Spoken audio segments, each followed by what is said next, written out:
ماشاءاللہ ہمارے قرآن میں کیمیا بنانے کا بھی طریقہ ہے، یعنی کیمسٹری۔ یہ قصہ اس طرح ہے، اور ذوالقرنین کے پاس جو کچھ سامان تھا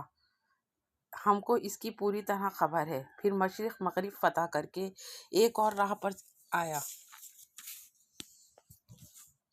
یہاں تک کہ جب دو پہاڑوں کے درمیان پہنچے تو ان پہاڑوں سے اس طرف ایک قوم کو دیکھا جو کوئی بات سوچنے سمجھنے کے قریب نہیں تھی۔ انہوں نے ذوالقرنین سے عرض کیا کہ اے ذوالقرنین، قوم یاجوج ماجوج جو اس گھاٹی کے اس طرف ہے،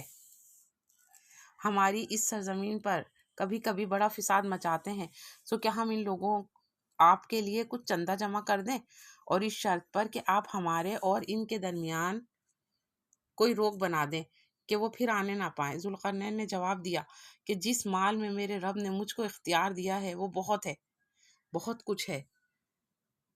سو مال کی تو مجھے ضرورت نہیں ہے، البتہ قوت یعنی ہاتھ پیروں کی ضرورت ہوگی، میری مدد کرو تو میں تمہارے اور ان کے درمیان خوب مضبوط دیوار بنا دوں گا۔ اچھا تو تم لوگ میرے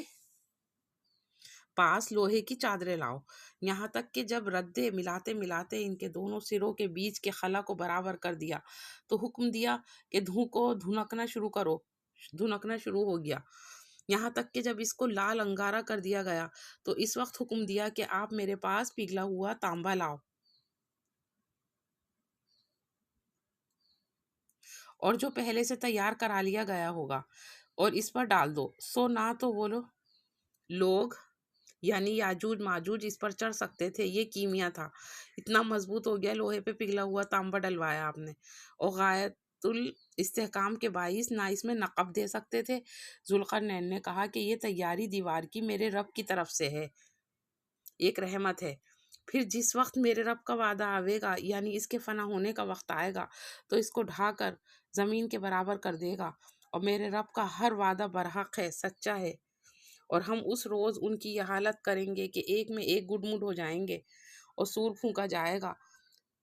پھر ہم سب کو ایک ایک کر کے جمع کریں گے اور دوزخ کو اس روز کافروں کے سامنے پیش کر دیں گے۔ یہ آیتیں ہیں جو اللہ تعالیٰ کھول کر بیان کرتا ہے، رب العزت کھل کر بتاتا ہے، اور اس میں ہر سبجیکٹ ملے گا ہمارے قرآن کے اندر ماشاءاللہ سے۔